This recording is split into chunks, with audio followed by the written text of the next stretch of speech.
pagi. Apa kabarnya? Saya diberkati, kamu diberkati, kita semua diberkati. Apa kabarnya sekali lagi?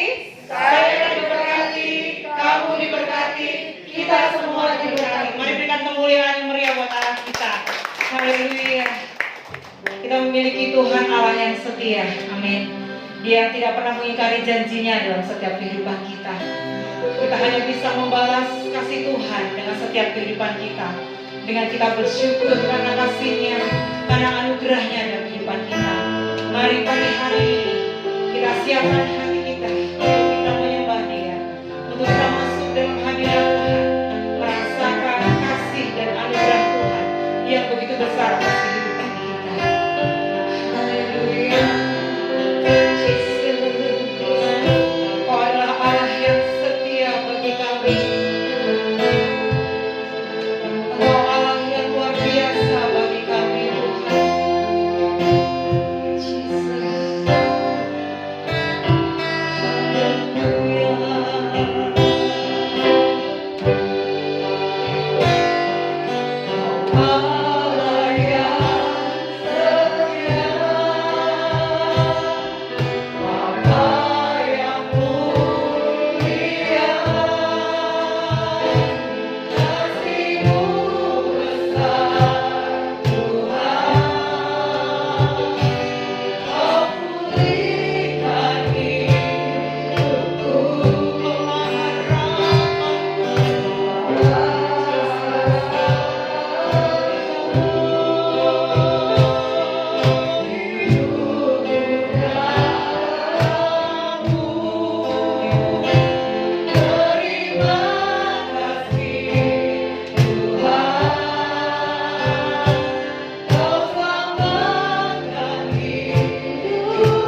hari ini. Kami boleh kembali datang beribadah kepadamu, membawa seluruh hidup kami di atas mezbah-Mu yang kudus. Sebab itu Tuhan, sucikan, kuduskan kami, dan layakkan kami menghadap hadirat-Mu. Dan kami mau merasakan hadirat-Mu dan sukacita surgawi itu turun atas setiap kehidupan kami. Kami dipulihkan, kami dimenangkan, dan kami dimerdekakan. Terima kasih Bapak. Kami menyerahkan ibadah kami pagi hari ini, dari awal, pertengahan, hingga akhirnya ke dalam tangan kuasa-Mu. Bekerjalah dengan cara-Mu yang ajaib. Di dalam nama Tuhan Yesus, kami bersyukur dan berdoa. Haleluya. Amin. Seberapa banyak saudara yang merasakan kebaikan Tuhan? Amin. Tuhan Yesus baik, amin. Tuhan Yesus dahsyat, amin. Mari kita bangkit menyerukan nama Tuhan Yesus. Haleluya. Haleluya. Mari bersama sama. Berikan Dia ada yang mencuri. Haleluya. Bangkit, serukan nama Yesus. Bersama-sama. Yesus, Yesus.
Ibu Saudara,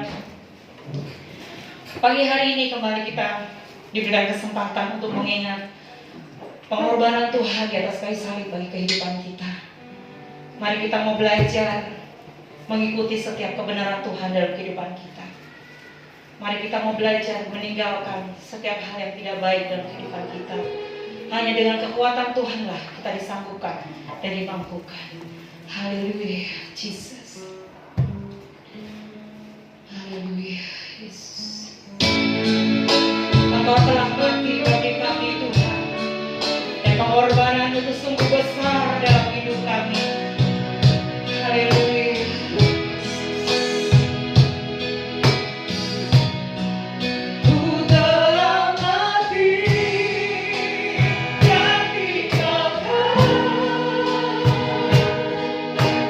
Cara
betapa besar pengorbanan Tuhan atas kehidupan kita.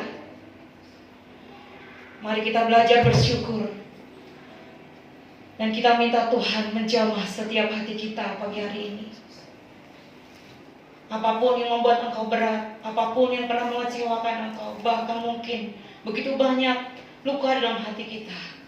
Tapi kita mau percaya pagi hari ini, Tuhan menyembuhkan kita. Dia sudah mati bagi saya dan Bapak Ibu.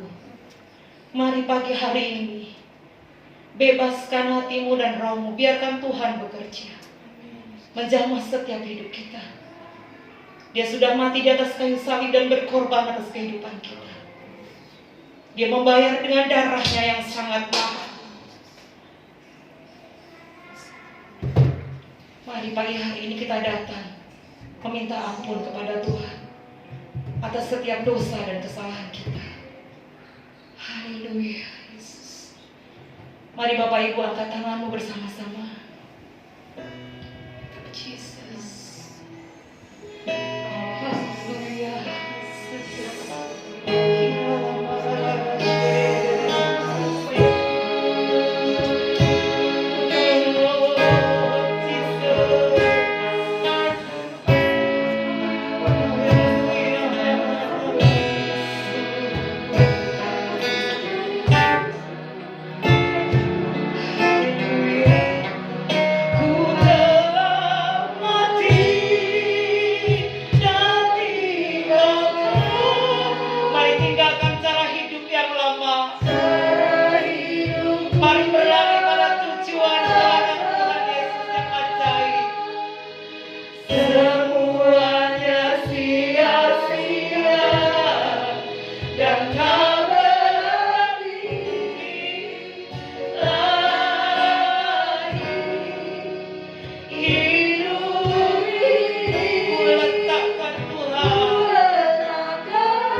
Terima kasih karena Tuhan sudah membayar kami lunas.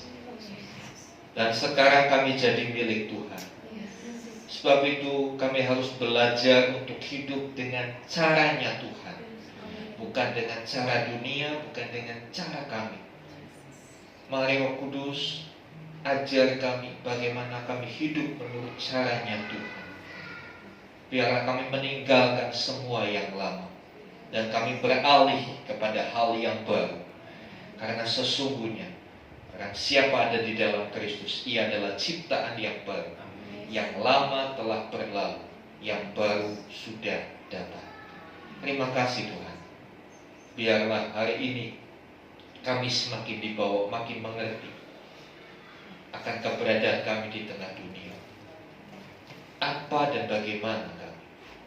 Sehingga ketika kami berada di tengah dunia, kami boleh hidup seperti yang Tuhan mau.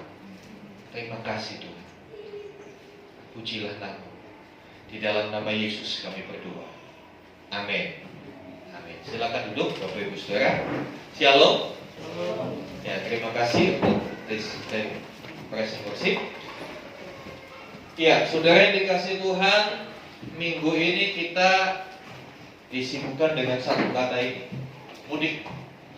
Ya, mudik atau pulang kampung. Ya, saudara yang dikasih Tuhan. Ya, orang rela berdesak-desakan, bermacet-macet ria untuk pulang kampung. Ya. Tidak salah memang.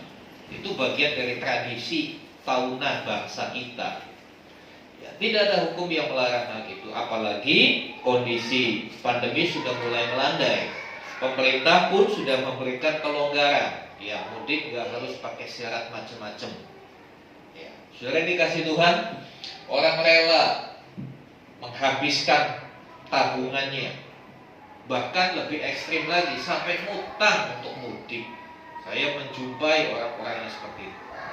Hanya untuk bisa pulang kampung, rela ngutang. Bayarnya terserah nanti. Yang penting pulang dulu. Betapa rindunya manusia akan kampung halamannya.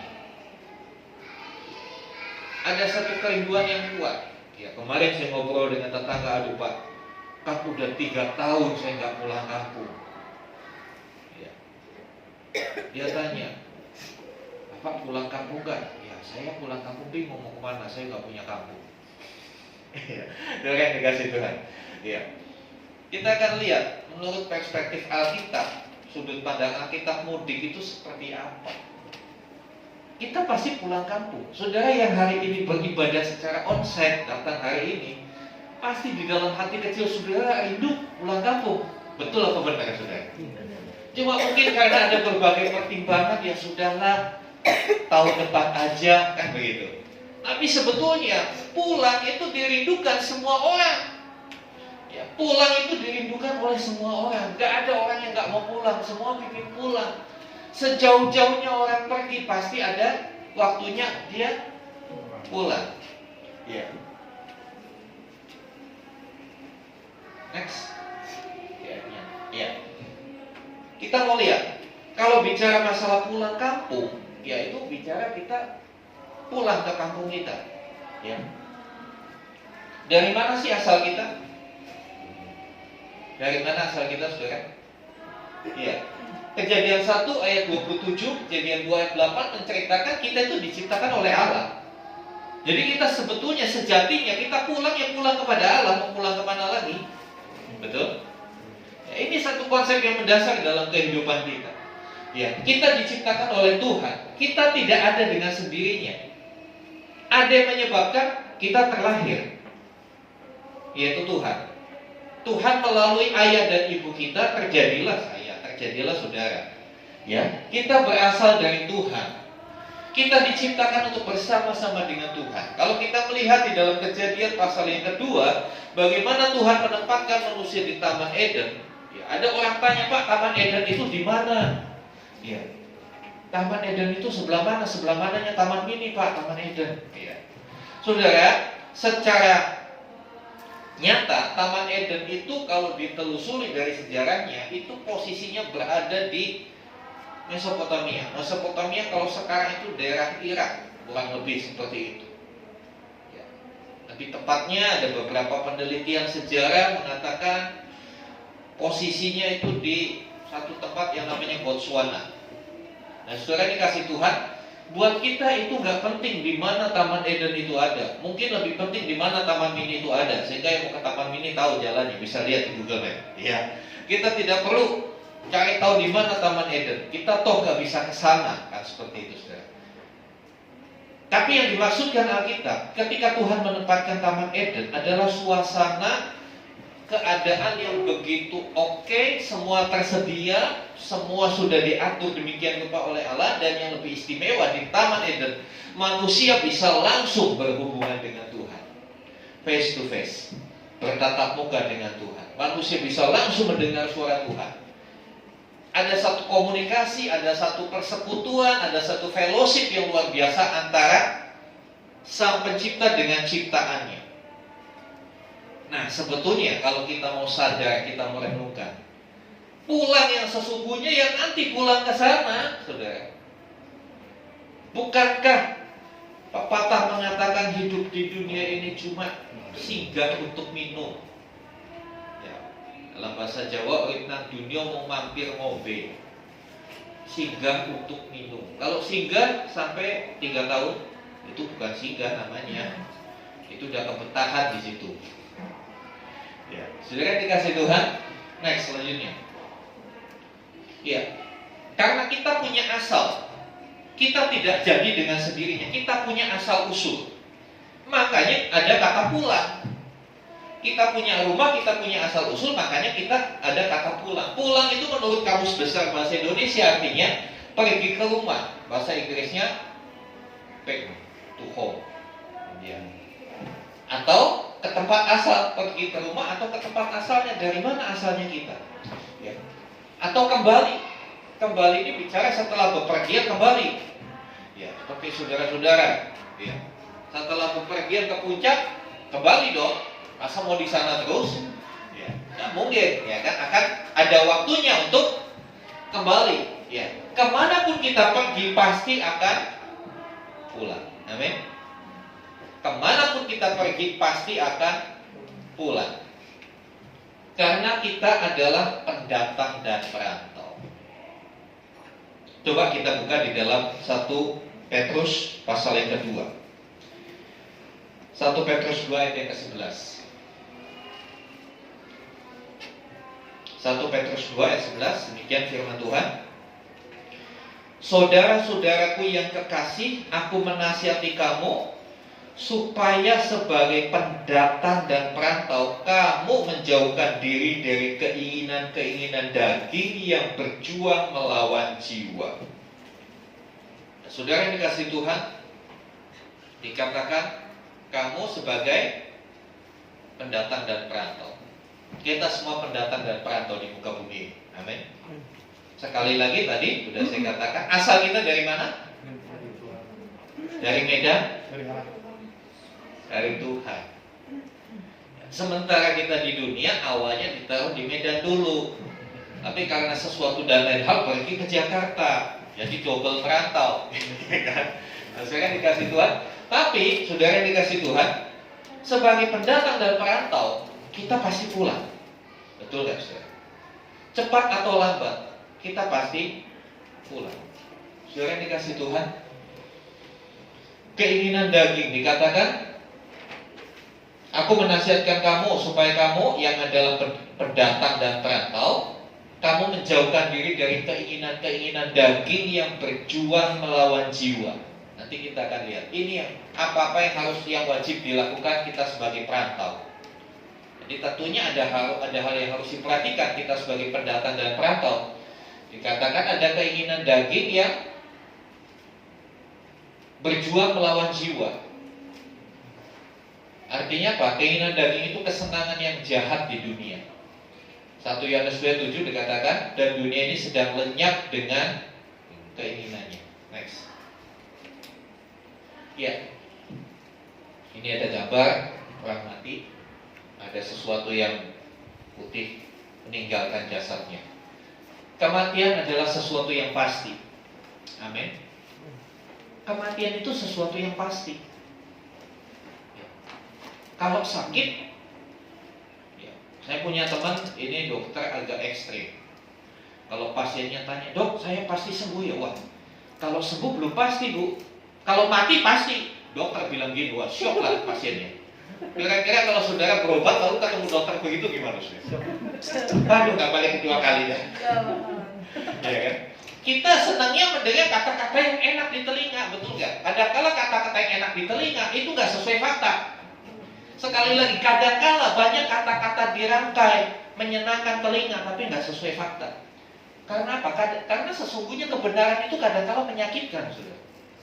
Kebenaran itu kadang-kadang menyakitkan. Karena apa? Itulah tabiat dosa. Dosa selalu ingin yang nggak benar. Ketika dihadapkan kepada kebenaran, nggak cocok rasanya. Padahal setelah saya renungkan kata-kata teman saya, ya kalau sembuh ya belum pasti. Ya benar juga sih, sembuh belum pasti. Tapi kalau mati, pasti. Siapa di sini yang berkata saya nggak akan pernah bisa mati? Jangankan mati yang sungguhan, begitu gaji dipotong aja udah mati aku. Betul nggak saudara? Begitu gaji dipotong, apalagi kena PHK sudah terkunci dan bilang mati aku. Saudara yang dikasih Tuhan, saya mau ajak kita berani menerima kenyataan bahwa kenyataannya mati adalah sesuatu yang pasti. Siapapun kita pasti akan mati. Cuma masalahnya kapan, bagaimana cara matinya itu urusan Tuhan. Ya kan? Saya punya tetangga sudah 7 kali mau bunuh diri, kagak mati-mati, saudara. Mungkin saya guyon, mungkin kamu bunuh dirinya di pohon tomat jadinya gak mati, pohon tomatnya yang mati kena kamu. Ya berusaha bunuh diri, tapi selalu lolos, minum obat, tangannya disilet, nabrakan diri ke kendaraan yang melaju. Ya babak belur sih, tapi gak mati-mati. Tapi akhirnya saya dengar dia mati juga. Artinya apa ya itu? Kematian adalah sesuatu yang pasti. Next. Ya inilah sebetulnya pulang yang sesungguhnya ya ini, saudara. Bukan pulang ke kampung kita, itu sementara karena habis pulang balik lagi ke Jakarta. Hidup itu bawa balik ke Jakarta bawa pasukan lagi. Enggak, Jakarta tambah penuh. Saudara dikasih Tuhan. Sebagai perantau apa yang harus kita lakukan? Sebagai perantau harus yang pertama ayat yang ke-12 dari 1 Petrus pasal 2. 1 Petrus pasal 2 ayat 12 dikatakan, milikilah cara hidup yang baik di tengah-tengah bangsa bukan Yahudi, supaya apabila kamu memfitnah kamu sebagai orang durjana, mereka dapat melihat dari perbuatan-perbuatanmu yang baik dan memuliakan Allah pada hari Ia melawan mereka. Saudara, memang surat 1 Petrus ini nggak ditujukan kepada GBT Faithful Community Jemaat Delta Mas, enggak. Ini kalau melihat pasal 1 ayat 1 dikatakan dari Petrus Rasul Yesus Kristus kepada orang-orang pendatang yang tersebar di Pontus, Galatia, Kapadokia, Asia Kecil dan Bitinia. Surat ini memang tidak secara langsung buat kita. Karena waktu itu surat ini dibuat, kita belum ada, kita masih di sono, kan begitu. Ya. Tetapi apa yang Petrus tulis untuk jemaat-jemaat Tuhan yang tersebar di Pontius, Galatia, Kapadokia, Asia Kecil, Bitinia, itu daerah-daerah yang sekarang jadi Turki, ya, jadi negara Turki yang sekarang. Itu apa yang Paulus katakan itu sesuai dengan yang kita alami, yang kita hidupi. Bukankah kita semua pendatang? Bukankah kita semua perantau? Oleh karena itu, apa yang harus dilakukan untuk seorang perantau? Dikatakan, milikilah cara hidup yang baik. Sekali lagi, kita harus punya cara hidup yang baik. Dikatakan, tujuannya apa? Milikilah cara hidup yang baik di tengah-tengah bangsa yang bukan Yahudi, bangsa yang tidak mengenal Tuhan. Kita hidup di tengah bangsa yang masih banyak yang belum kenal Tuhan. Masih banyak yang boleh dikatakan di negara ini memang harus punya agama, KTP-nya pasti ada agama. Tapi kenyataannya dalam kehidupan sehari-hari banyak yang ateis, banyak yang gak percaya Tuhan. Buktinya apa ya? Agamanya hanya sekedar agama. Kadang-kala agama dipakai untuk kepentingan politik, untuk kepentingan bisnis. Karena itu kita anak-anak Tuhan punya kewajiban untuk punya cara hidup yang baik. Supaya apa? Supaya apabila mereka memfitnah kamu sebagai orang durjana, kalau mereka memfitnah kita,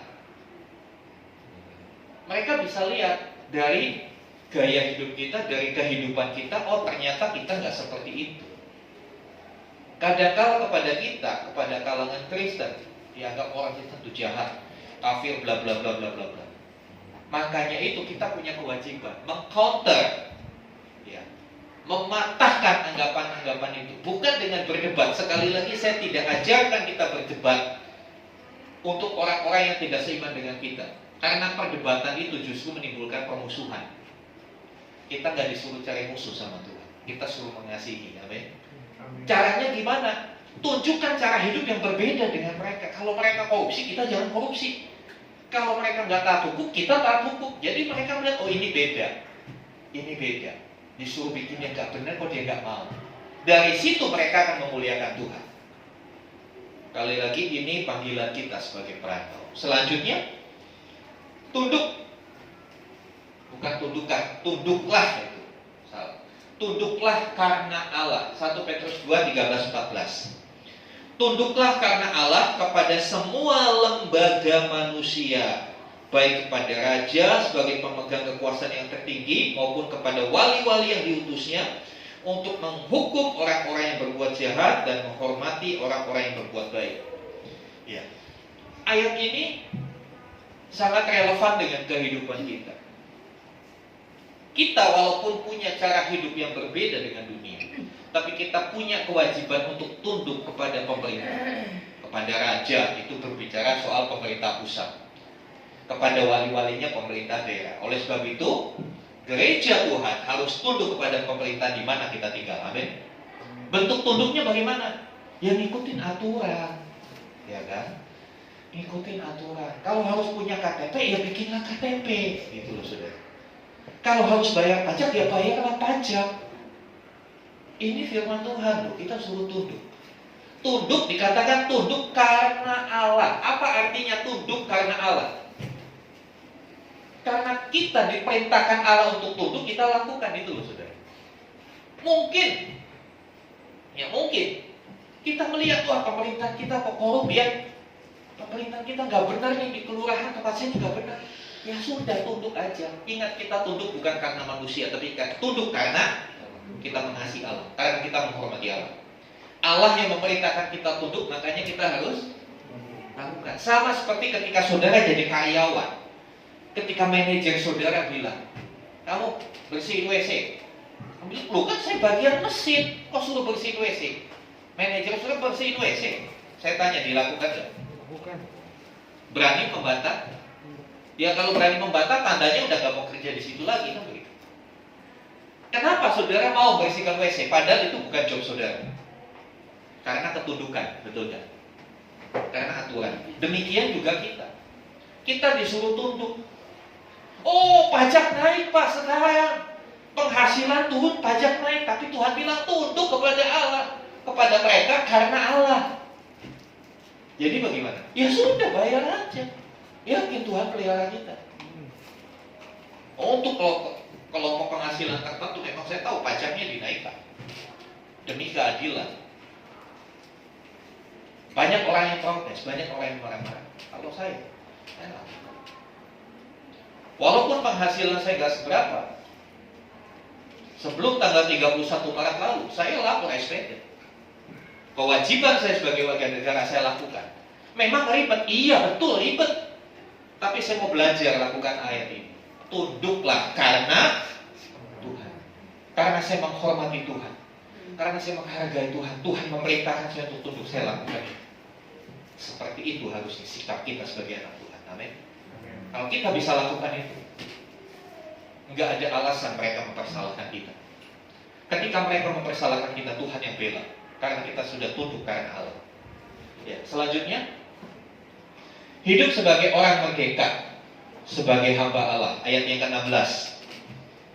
Hiduplah sebagai orang merdeka dan bukan seperti yang mereka menyalahgunakan kemerdekaan itu untuk menyelubungi kejahatan-kejahatan mereka, tetapi hiduplah sebagai hamba Allah. Maksudnya apa?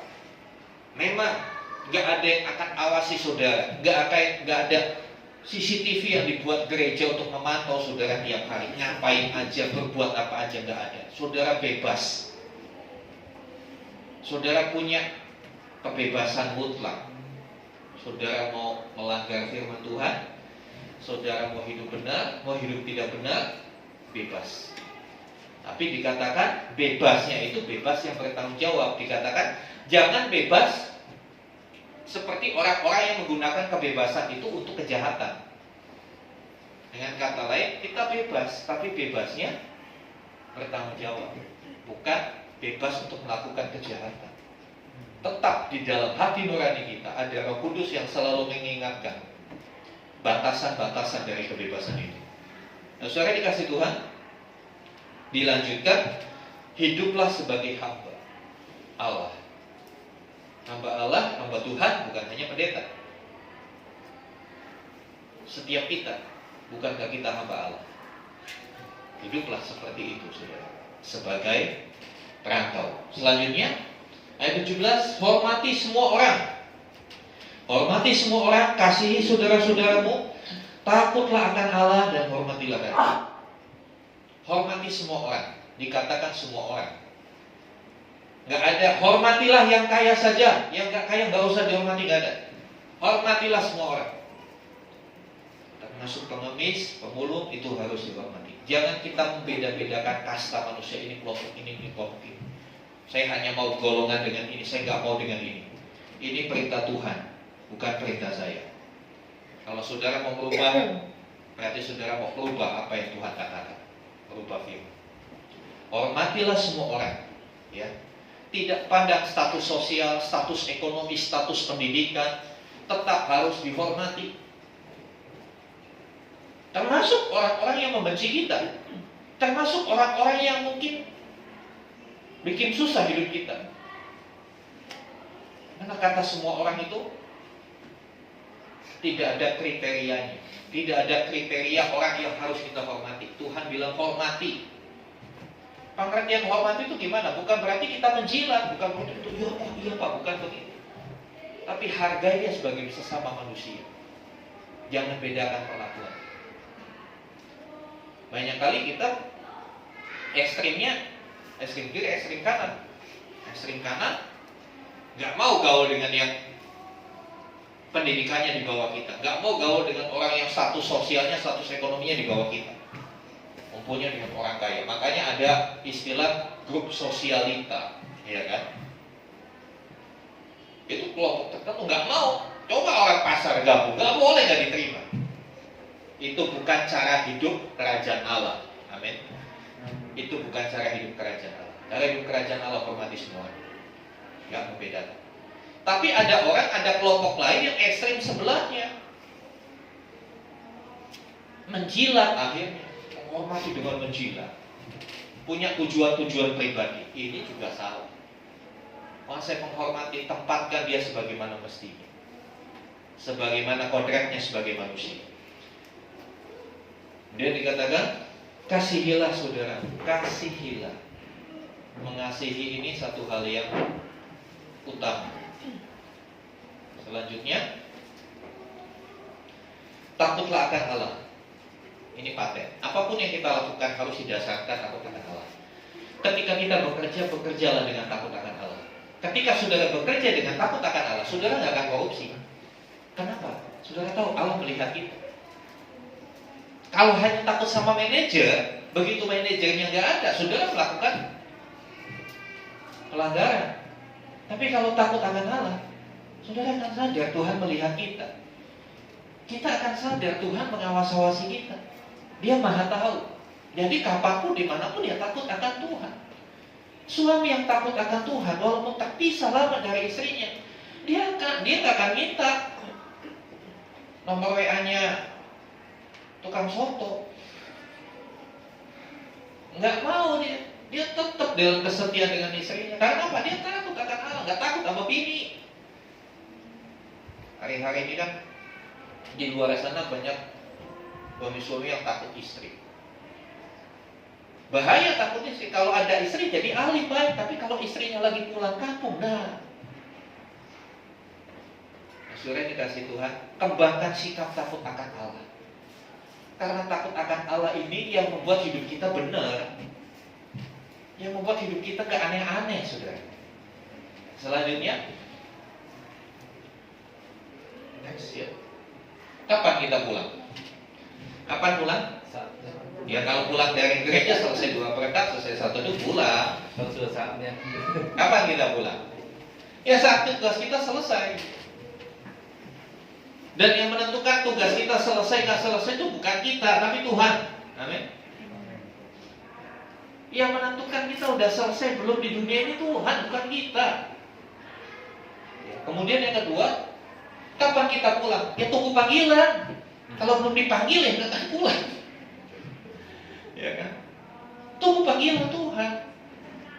Atau dijemput Tuhan. Karena yuk kita baca ini ada pernyataan Tuhan Yesus yang bikin saya benar-benar makin mengasihi Dia. Yohanes 14 1-3. Yohanes 14 1-3. Janganlah gelisah hatimu, percayalah kepada Allah, percaya juga kepadaku. Dikatakan di rumah Bapakku banyak tempat tinggal. Jika tidak demikian, tentu aku mengatakannya kepadamu. Sebab aku pergi ke situ untuk menyediakan tempat bagimu. Dan apabila aku telah pergi ke situ dan telah menyediakan tempat bagimu, kata telah itu menunjukkan selesai, ya. Ya, telah menyediakan tempat bagimu, aku akan datang kembali dan membawa kamu ke tempatku. Dalam bahasa Inggrisnya mau pick up, mau menjemput. Setelah selesai dia akan datang lagi untuk menjemput. Loh, kita dijemput loh sebetulnya. Yang mudik-mudik kemarin gak ada yang jemput, pulang sendiri, biaya sendiri. Tapi Tuhan menjemput kita loh saudara. Ini kan keren banget. Ya. Kemudian aku akan datang kembali dan membawa kamu ke tempatku. Perhatikan kalimat terakhir. Supaya di tempat di mana aku berada, kamu pun berada. So sweet ya saudara. Tuhan Yesus itu so sweet banget. Dia bilang supaya di mana aku berada, kamu berada. Dia gak mau pisah dari kita loh saudara. Kitanya aja yang gak mau dekat sama Tuhan. Kitanya aja masih suka perantau kemana-mana. Tuhan sendiri loh yang bilang, aku pergi kepada Bapa. Ya, nanti tanggal 26 Mei kita akan bikin ibadah spesial, ya, ibadah kenaikan Tuhan. Apa maknanya kenaikan Tuhan? Kita akan belajar. Dia naik ke surga, dia menyediakan tempat bagi kita. Dia mempersiapkan. Kira-kira kalau ada tamu mau datang ke rumah saudara, saudara siapkan kamarnya kan, siapkan tempatnya berapa lama? Ya mungkin seharian, betul. Tapi Tuhan Yesus mempersiapkan tempat itu di 2 tahun. Persiapannya keren banget. Dipersiapkan begitulah, kasih itu yang terbaik dia sediakan buat kita. Udah gitu gak gitu. Bukan hanya itu saja. Dikatakan aku akan datang lagi membawa kamu. Ini kan jemput, pick up, to pick up. Dia mau jemput kita. Tapi berapa banyak orang yang masih betah dengan dunia? Berapa banyak orang yang masih tertarik dengan dunia? Dia nggak mau Tuhan cepat datang. Dia masih asik dengan hidupnya di dunia, dengan hawa nafsu. Saudara yang dikasih Tuhan, kapan kita pulang? Tunggu jemputan. Amin. Tunggu jemputan. Dia pasti akan jemput kita. Dan dia katakan, supaya di mana aku berada, kamu pun berada. Dia nggak mau pisah dengan kita, saudara. Luar biasa sekali. Saudara dikasih Tuhan, yang pasti kapan kita pulang pada waktunya Tuhan, bukan waktu lebaran. Itu mudik di dunia, tapi mudik kita, mudik yang sesungguhnya, pulang kampung yang sesungguhnya itu pada waktunya Tuhan. Next. Ya, perlu persiapan untuk pulang. Untuk mudik itu perlu persiapan. Tetangga saya itu sibuk sebelum mudik, belanja oleh-oleh lah, inilah, itulah, macam-macam. Nah kita juga untuk pulang perlu persiapan. Kita akan dijemput, cuma masalahnya nggak dikasih tahu dijemputnya kapan, betul nggak? Kalau dijemputnya tahu enak. Kadang-kala Agus atau Ahok, ya saya Pak mau dijemput ya jam sekian. Nah kita udah bisa siap, enak gitu kan?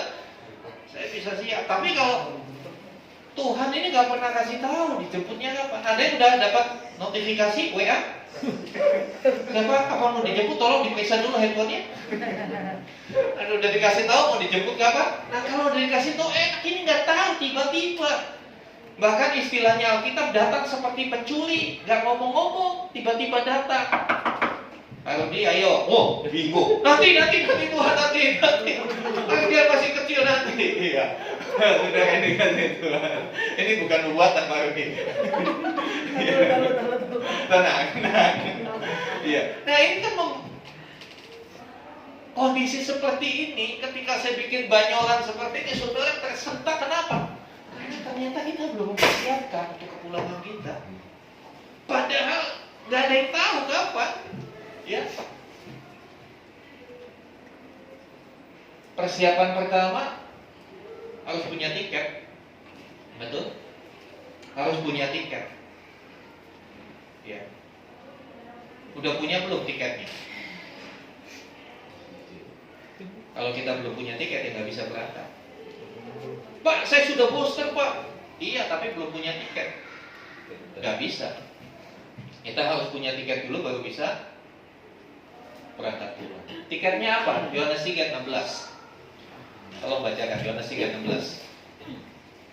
Tolong Niki bacakan Yohanes 3:16. Yohanes 3 ayat 16. Karena begitu besar kasih Allah akan dunia ini, sehingga ia telah mengaruniakan anaknya yang tunggal, supaya setiap orang yang percaya kepadanya tidak binasa, melainkan beroleh hidup yang kekal. Ya, barang siapa percaya kepadanya tidak binasa, melainkan beroleh hidup yang kekal. Ini tiketnya. Tiketnya cuma satu, percaya Yesus. Tiketnya nggak mahal, nggak perlu sampai menguras tabungan kita. Tiketnya hanya percaya Yesus. Percaya dalam pengertian mempercayakan hidupmu kepada Tuhan. Karena apa? Karena Yohanes 14 ayat 6. Yohanes 14 ayat 6. Tolong saudara Yonatan, Yohanes 14 ayat 6.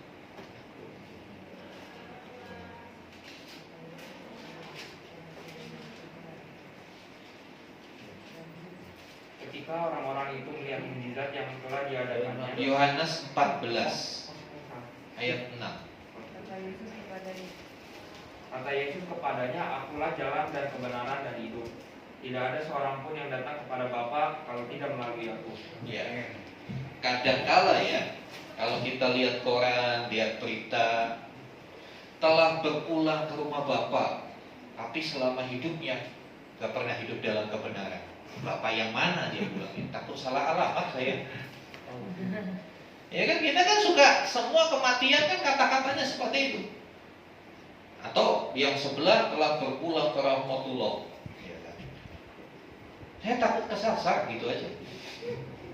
Karena jalannya cuma satu. Yesus ada jalan kebenaran dan kehidupan dan hidup. Nggak ada seorang sampai kepada Bapa kalau nggak lewat jalan itu. Jadi the only one way, hanya ada satu jalan. Saudara dikasih Tuhan, milikilah tiket itu. Milikilah tiket itu.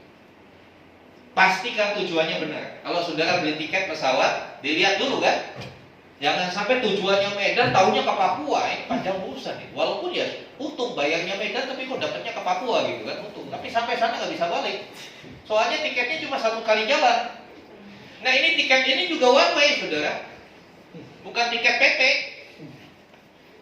Tiket hanya satu kali jalan. Jadi pastikan tiketnya itu benar-benar ke rumah Bapak, bukan ke rumah yang lain. Bukan Bapak pendusta, tapi Bapak yang begitu mengasihi kita. Dan yang kedua, saudara udah punya tiket. Begitu hari keberangkatan, tanpa saudara sadar, pulang ke rumah, celana kena hujan, langsung dimasukin ke mesin cuci, digiling, tiketnya hancur. Begitu mau berangkat, bingung cari tiket, bisa berangkat nggak? Tetap saudara akan diminta untuk menunjukkan tiket itu, betul nggak? Entah tiket, mungkin sekarang tiketnya tiket elektronik Pak. Bisa hilang kalau handphone saudara ngehack, rusak. Bisa hilang. Tiketmu harus dijaga. Ya. Jaga tiketnya saudara. Apa artinya jaga tiket? Ia pelihara iman. Memelihara iman. 2 Timotius 4. Ini Paulus luar biasa. Ini kesaksian Paulus, dia bilang seperti ini. 1 Timotius 2 Timotius 4. 2 Timotius 4 ayat 6-8 dia bilang begini, mengenai diriku, darahku sudah boleh dicurahkan. Kenapa dia bilang begitu? Paulus dianiaya karena nama Tuhan. Darahku sudah mulai dicurahkan sebagai persembahan dan saat kematianku sudah dekat. Oh, dia tahu. Dia udah tahu saat kematiannya sudah dekat. Paulus mati, dihukum mati. Jadi udah tahu kapan dibakar. Ayat 7. Aku telah mengakhiri pertandingan yang baik. Aku telah mencapai garis akhir dan aku telah memelihara iman. Pertanyaannya, sudahkah kita memelihara iman? Ada orang bilang, oh saya melihara iman Pak. Dari kecil saya pelihara iman. Ya namanya anaknya namanya iman, jadi dipelihara. Bukan itu ya saudara. Memelihara iman itu hidup dalam pertobatan senantiasa. Hidup bertobat senantiasa, bukan hidup bertomat. Tahu tomat? Tahu tomat? Tobat kumat. Hari Minggu tobat, Senin kumat lagi. Itu nggak memelihara iman. Itu tiketnya rusak ntar saudara. Yang selanjutnya, bagaimana supaya hidup dalam pertobatan? Hidup dipimpin Roh. Galatia 5, 16-17. Galatia 5, 16-17.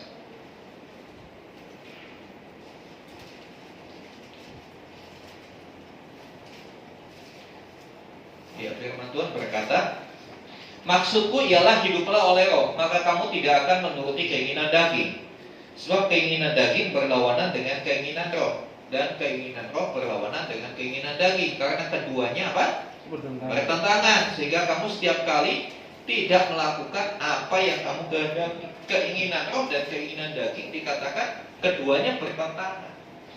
Keinginan Roh itu dari Tuhan, keinginan daging dari dunia, itu bertentangan. Kadang-kadang kita ingin jujur, tapi kenyataannya yang keluar dari mulut kita itu bohong. Pernah nggak ngalami seperti itu saya? Bagaimana mengatasi itu? Ya hidup oleh Roh. Artinya apa? Mau dipimpin oleh Roh, mau diatur oleh Roh. Dipimpin itu kan pengertiannya diatur. Dipimpin sama manajer di pekerjaan.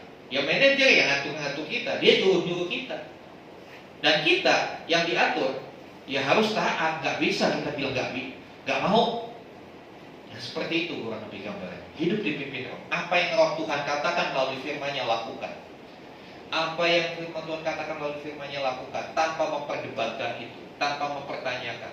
Kok bisa sih Tuhan saya harus ngampuni dia? Dia kan udah nyebelin banget Tuhan. Bukan cuma sekali loh Tuhan. Nih waktu tahun ini, bulan begini. Masa saya harus ngampuni lagi? Sampai berapa lama Tuhan? Oh, kita bergali. Orang yang hidup dipimpin Roh, ketika Roh berkata ampuni, tanpa bertanya-tanya dia mengampuni. Walaupun sebetulnya sakit buat daging. Walaupun sebetulnya ya berasa, wah saya harus mengampuni, saya harus maafin, padahal saya nggak salah. Harga diri saya. Saudara yang dikasih Tuhan, mengampuni itu gratis. Percayalah ketika saudara mengampuni, saldo rekening saudara nggak akan berkurang. Coba buktikan nanti. Saudara ampuni orang yang bikin jengkel saudara. Habis itu cek saldo saudara berkurang nggak? Enggak. Saldo berkurang kalau saudara belanja. Kalau nggak belanja nggak berkurang. Kalau mengampuni nggak akan bikin kurang saldo kita saudara. Justru saldo berkat di kerajaan surga Tuhan tambahkan buat kita. Nah, saudara dikasih Tuhan. Mari belajar hidup dipimpin Roh. Next. Ini persiapannya, simpel aja persiapannya. Punya tiket, pelihara tiket itu, selesai. Waktunya kapan? Nanti Tuhan tiba-tiba panggil, antriannya datang. Ya. Sudahkah kita buat persiapan untuk pulang? Ini yang kita harus renungkan. Sudah belum kita bikin persiapan untuk pulang? Mau pulang nggak? Jujur, saya kadang-kala bilang Tuhan aku mau pulang. Tuhan aku bosan melihat ketidakadilan. Tuhan aku bosan melihat segala sesuatu yang bertentangan dengan firman Tuhan. Aku mau pulang karena aku tahu di rumah Bapakku semuanya teratur, semuanya di dalam kebenaran, semuanya tidak ada yang menyimpang. Tapi Roh Kudus ingatkan, udah siap belum saya untuk pulang? Siap itu bukan berarti saudara udah booking tempat di San Diego, bukan. Masalah itu gak gampang. Yakinlah kalau saudara meninggal pasti ada yang kubur, gak akan digeletakin. Tapi yang dimaksud persiapan, ini persiapan hidup kita. Roh kita udah siap belum untuk ketemu Tuhan? Ayo siapkan diri mulai dari sekarang, jangan nanti. Oh, saya masih muda. Wah, kan gilirannya yang itu dulu tuh, yang udah 90 tahun dulu. Saya mah belum apa-apa. Saudara, kematian bukan masalah jumlah umurnya berapa, tapi kematian adalah waktunya Tuhan. Ya kan? Waktunya Tuhan. Mari siapkan dari sekarang selagi masih ada waktu. Ya. Waktu untuk pulang Tuhan yang tentukan. Sekali lagi, waktu pulang Tuhan yang tentukan. Kita nggak bisa minta cepat, kita juga nggak bisa minta nunda. Ada nggak orang udah mati terus dia protes, Tuhan, saya belum ini Tuhan, saya belum jalan-jalan ke Singapura nih Tuhan, jangan dipanggil dulu, bisa nggak? Nggak bisa. Ketika Tuhan bilang sekarang. Tapi ketika Tuhan bilang belum, ya belum. Saya ngalami secara medis beberapa menit saya sudah dikatakan meninggal, sudah mau dipindahkan ke kamar mayat. Tapi ketika Tuhan bilang belum, balik lagi. Saya ngalami itu tahun 2018. Kenapa? Sekali lagi, hak prerogatifnya Tuhan, sepenuhnya haknya Tuhan. Kapan dia mau panggil, itu suka-sukanya Tuhan. Ya. Bisa malam ini, bisa besok, atau kapanpun. Saya nggak nakut-nakuti, kita bicara fakta. Saya pernah cerita, kerabat istri saya anak SMP, pulang sekolah makan, kesedap meninggal. Sesimpel itu, saudara. Sesimpel itu, makan, kesedap udah meninggal. Ya. Kapanpun dia bisa datang. Tapi Roh Kudus akan menolong kita dalam persiapan-persiapan yang kita lakukan. Jangan takut. Mari persiapan. Kalau mau pulang, persiapkan dulu. Jangan dadakan.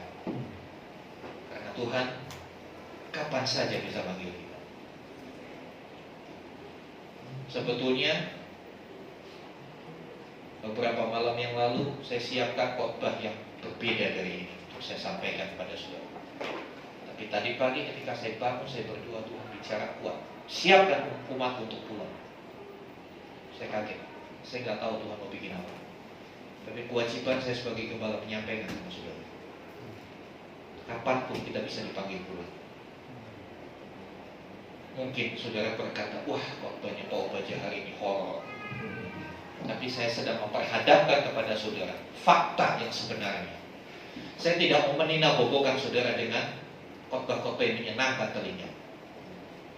Tapi saya punya kewajiban di hadapan Tuhan untuk menyampaikan kebenaran. Memang kebenaran itu membuat, kadangkala kebenaran itu membuat kita tidak nyaman. Betul? Membuat kita tidak nyaman. Tapi kebenaran bagaimanapun itu harus disampaikan. Kalau kita mau hidup dalam kebenaran. Amin. Mari sama-sama bagi berdiri.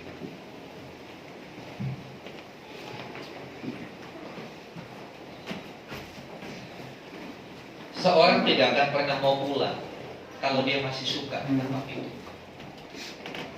Ya, sementara pemain musik menyiapkan lagu terakhir tadi, saya mau kasih satu cerita, saudara. Ada seorang anak, ya, anak umur 5 tahun. Karena orang tuanya mau pergi untuk sesuatu yang penting, lalu anak ini dititipkan ke temannya. Ya, kebetulan temannya nggak begitu jauh, masih satu komplek lah, ya kan, masih satu komplek. Kedua orang tua ini titipkan anaknya yang 5 tahun ke rumah temannya yang punya anak juga umur 5 tahun. Ya, dititip dulu di situ. Sering kan ini kita alami dalam kehidupan. Dititipkan. Udah senang dia di situ. Senang, happy main.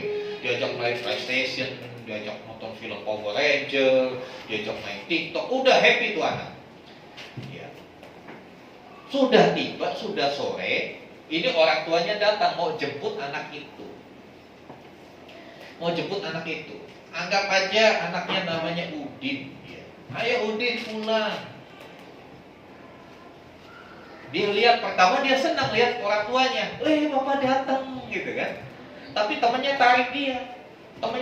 Jangan pulang dulu. Ayo main, di rumahmu kan gak ada PlayStation kan? Di rumahmu gak ada loh begini. Ayo main dulu, jangan pulang, nanti aja. Lalu anak ini mulai ngerengek sama orang tuanya. Ma, masih mau main. Wah, ayo main gitu kan.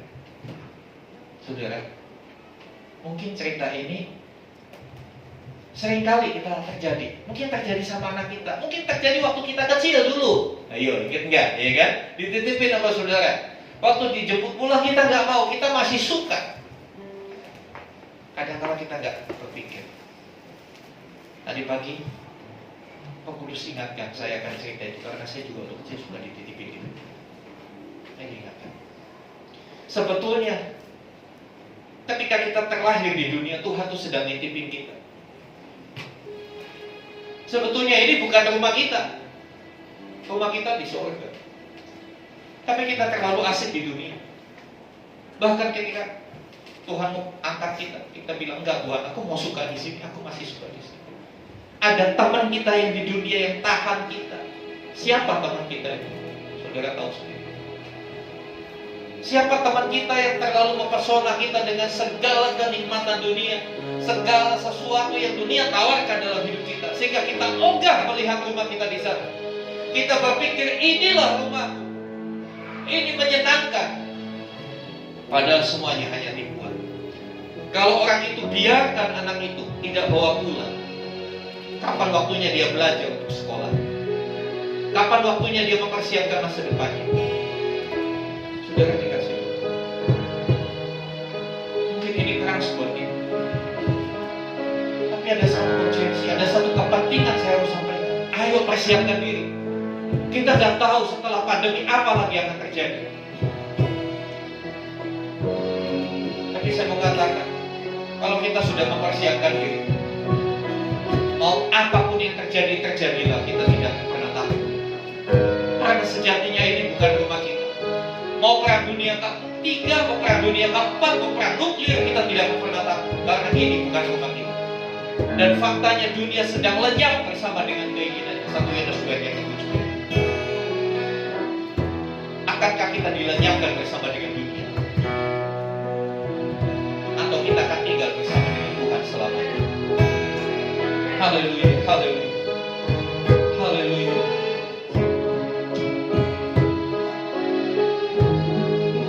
Haleluya.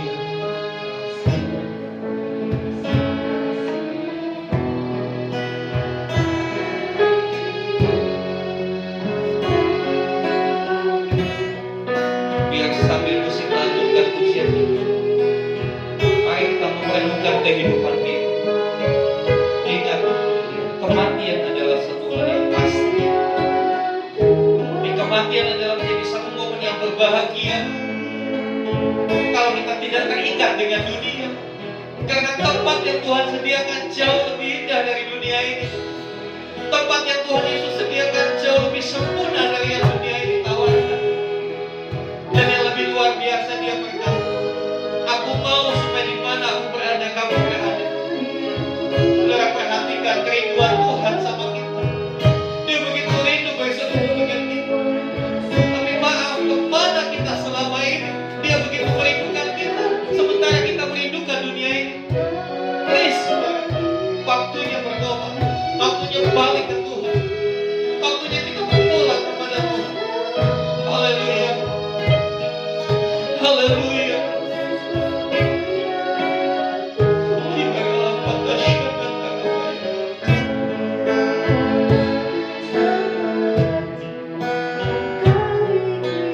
dia mau mati bagi dunia, katakan ku telah mati dan tinggalkan caramu yang baru.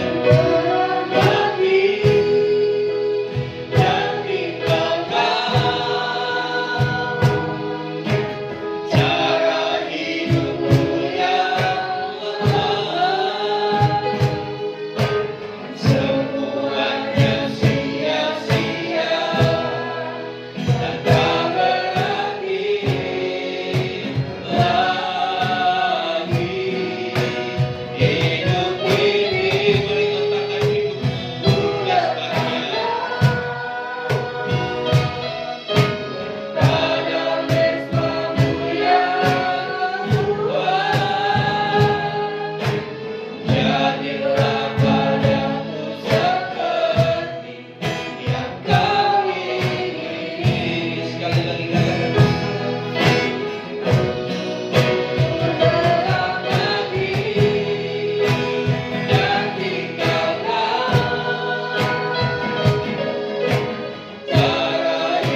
Janganlah kau cinta sama dunia, karena dunia ini sedang lenyap. Kalau kita mencintai sesuatu yang akan lenyap, yang sedang lenyap, maka kita pun akan lenyap di tempat yang Tuhan sediakan adalah kekal untuk selama-lamanya dan tidak berubah. Istimewa dia berkata, supaya di mana aku berada, kamu pun berada. Tuhan punya satu kerinduan yang dalam untuk selalu bersama dengan dia. Mari sebelum kita masuk dalam perjamuan kudus, kita mau berkata, Tuhan, aku mau tempat itu, aku mau kesana.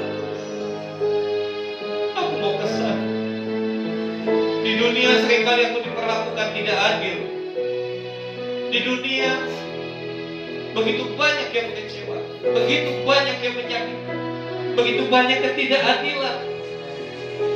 Tapi di tempatku hanya ada kebenaran dan keadilan tumbuh dengan subur. Tapi ingat saudara, kita perlu persiapkan diri pulangan kita. Jangan persiapkan diri ketika kita sudah sakit-sakitan di ruangan ICU. Terlambat. Ketika kita masih sehat, persiapkan diri. Ketika kita masih bisa berbuat, ayo persiapkan diri baik-baik.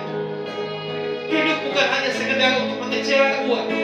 Hidup bukan hanya sekedar untuk mengejar kehormatan dan pencapaian-pencapaian.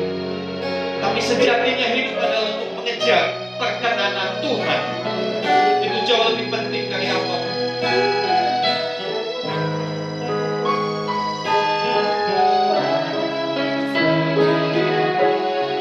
Sebentar kita akan dipersatukan dengan tubuh dan darah Tuhan.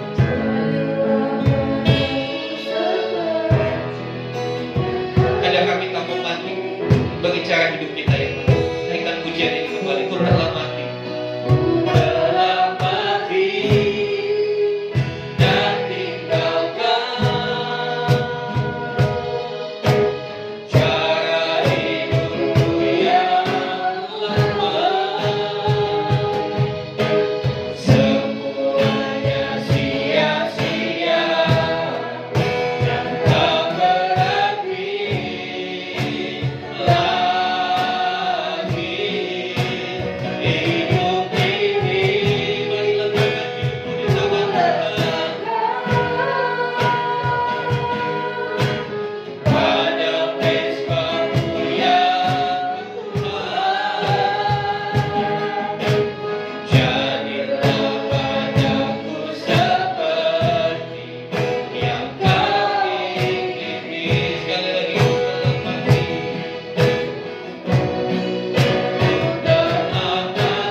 Mari siapkan hati untuk perjamuan kudus. Saya undang dengan hormat Bapak Agus. Haleluya, haleluya, haleluya.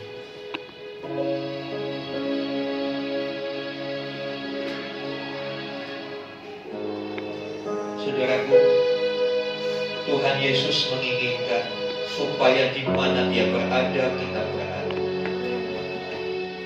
Untuk keinginannya itu, Dia rela mati di kayu salib.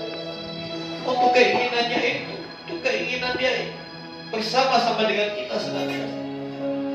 Dia rela tubuhnya dihancurkan, darahnya dicurahkan, supaya Dia bisa bersama dengan kita. Mari tanggapi kasih-Nya. Mari tanggapi kasih. Mari bawa hidup di mezbah Tuhan. Kalau tidak anggur, dan dalam buatan tangan manusia ini, suci kuduskanlah ya Tuhan. Boleh digunakan sebagai sarana kami mengingat, memperingat karya-Mu di atas kayu salib. Karya kasih-Mu yang terbesar, termulia, teragung. Boleh kami terima, sehingga kami boleh dimatikan dari keinginan-keinginan dunia, dan boleh dibawa melihat kepada apa yang Kau inginkan. Mari kuduskan hati setiap kami, kuduskan pikiran kami, dan kami boleh layak bersekutu dengan tubuh dan darah Tuhan.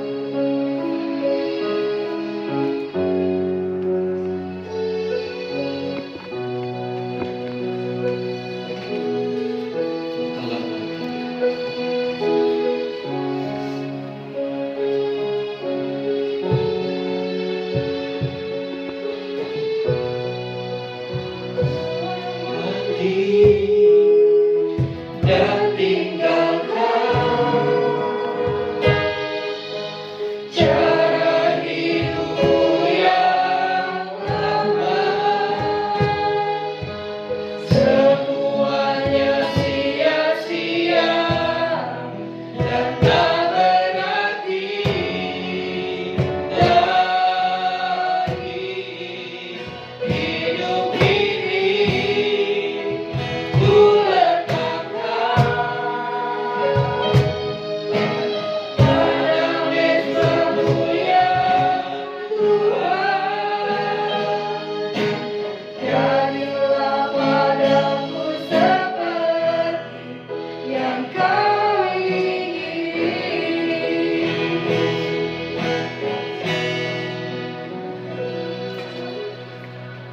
Apakah saudara semua sudah menerima tubuh dan darah Tuhan? Saudara yang dikasih Tuhan, di dalam roti tercetak ayat-ayat firman Tuhan. Saya percaya apa yang saudara terima itu seorang berbeda dengan yang lain, karena Tuhan mengenal pribadi masing-masing. Mungkin suami istri berbeda, Tuhan tahu itu. Sebab itu Dia berikan ayat-ayat yang berbeda juga. Tuhan tahu kebutuhan kita, Tuhan tahu pergumulan kita, Tuhan tahu betapa beratnya kita menjalani kehidupan ini. Sebab itu dengan firman-Nya Dia menguatkan dan meneguhkan kita. Baca itu, percaya itu, yakin itu, pegang itu dalam hidupmu. Biarlah itu menjadi satu kekuatan spiritual ketika kau menghadapi berbagai tantangan di dunia. Setelah itu mari kita angkat roti.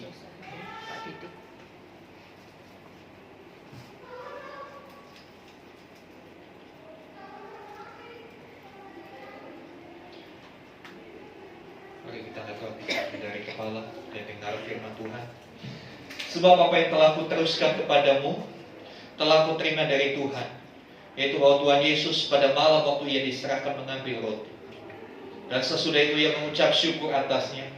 Ia memecah-mecahkannya dan berkata, inilah tubuhku yang diserahkan bagi kamu. Perbuatlah ini menjadi peringatan akan bukankah roti yang kita angkat adalah persekutuan dengan tubuh Kristus? Amin. Dalam nama Yesus mari.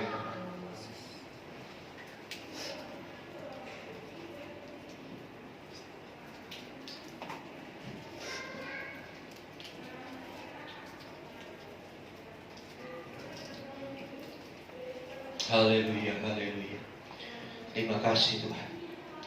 Terima kasih untuk tubuhmu yang dipecah-pecahkan bagi kami. Haleluya, haleluya. Haleluya, haleluya. Pindahkan cawan anggur Tangan kanan. Mari kita akan kembali di hadapan Tuhan. Haleluya. Demikian juga yang mengambil cawan sesudah makan. Ia berkata, cawan ini adalah perjanjian baru yang dimeteraikan oleh darah. Perbuatlah ini setiap kali kamu meminumnya, menjadi peringatan akan. Bukankah cawan anggur yang kita dalam persekutuan dengan darah Kristus? Amin. Dalam nama Yesus, mari kita minum.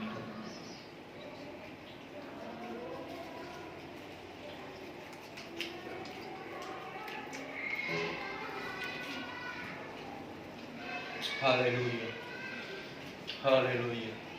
Mari ucapkan syukur untuk karyanya yang begitu luar biasa dalam hidup. Mari ucapkan syukur. Haleluya. Haleluya. Haleluya. Haleluya. Glory. Haleluya. Kau luar biasa. Kau luar biasa. Kau begitu merindukan kami. Kau mau tinggal bersama dengan kami. Kau mau di mana kau berada kami ada. Terima kasih Tuhan, terima kasih. Haleluya, haleluya. Haleluya. Haleluya. Ya Rabbana syukur dan ya syukur.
Kami mau jadi seperti yang Tuhan kehendaki, bukan seperti yang dunia kehendaki. Ampuni kami kalau selama ini kami masih menikmati dunia begitu. Terima kasih firman-Mu menyadarkan kami, firman-Mu menghentak kami untuk kami sadar dan kami kembali kepada panggilan kami, untuk kami melakukan apa yang Tuhan ingin. Kami percaya Roh Kudus sudah diutus untuk senantiasa mendampingi, menyertai, memberikan kekuatan kepada setiap kami, sehingga perjalanan ini berakhir kepada sukacita bersama dengan Tuhan. Pada saatnya Tuhan membawa kami pulang, kami akan tinggal bersama-sama dengan Tuhan. Kami menikmati tempat yang luar biasa, sempurna, penuh kebahagiaan, tidak ada air mata, tidak ada duka cita. Terima kasih Tuhan. Roh Kudus, persiapkan umat menantikan kedatangan Tuhan. Karena kami tahu kedatangan sudah tidak lama lagi. Pujilah nama Tuhan. Di dalam nama Tuhan Yesus kami berdoa. Haleluya. Amin. Silakan duduk, saudara kasih Tuhan. Kita akan memberikan persembahan bagi ucapan syukur kita kepada Tuhan. Terima kasih Tuhan. Sedikit tips untuk mengisi liburan. Ya, mari tetap dalam mengisi liburan kita isi dengan cara berbeda, ya kan? Kita sudah berdoa, kita telah mati, kita tinggalkan cara hidup yang lama, kita mulai dengan cara hidup yang baru. Amin. Isi liburan dengan cara hidup yang baru, jadilah berkat apabila ada saudara family yang Muslim, tidak ada salahnya besok saudara mengunjungi mereka. Bukan berarti saudara ikut sholat id, gak usah. Kunjungi saja, bersilaturahmi, ucapkan, berkati. Ya, karena setelah ibadah ini pun saya harus langsung, karena kakak istri saya masih Muslim, kami harus juga melayani mereka. Jadi di lingkungan pun, ya di tetangga-tetangga, silakan bersilaturahmi, tunjukkan kita welcome, kita friendship sama mereka.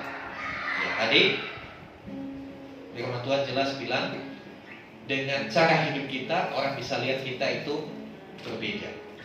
Ini kesempatan yang baik di Lebaran, di Idul Fitri untuk kita jadi berkat buat lingkungan kita. Ingat, gereja kita impactful community. Mari kita jadi komunitas yang berdampak buat lingkungan.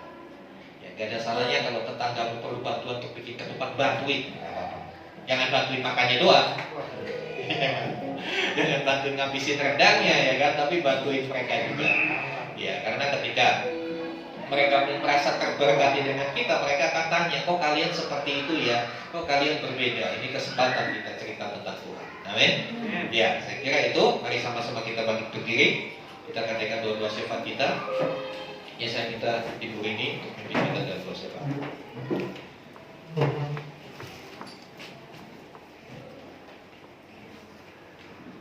Bapak Ibu, saudara-saudara, mari kita bersatu dalam doa.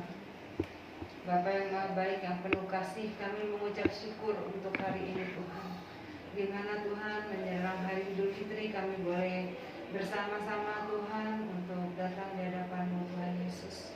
Bapa, biarlah mulai hari ini Tuhan, kami mau belajar, kami mau dengar-dengaran akan firman-Mu Tuhan. Kami akan mempersiapkan hidup kami Tuhan. Karena kami percaya Tuhan, tidak ada satu kuasa yang sanggup membawa kami masuk ke dalam hadirat-Mu Tuhan. Hanya di dalam-Mu Tuhan kami boleh bersama-sama masuk ke kerajaan-Mu Tuhan Yesus. Bapa dalam surga, biarlah Tuhan pada hari ini kami berkomitmen bersama Tuhan untuk meninggalkan hidup kami yang lama, hidup yang tidak berkenan di hadapan-Mu.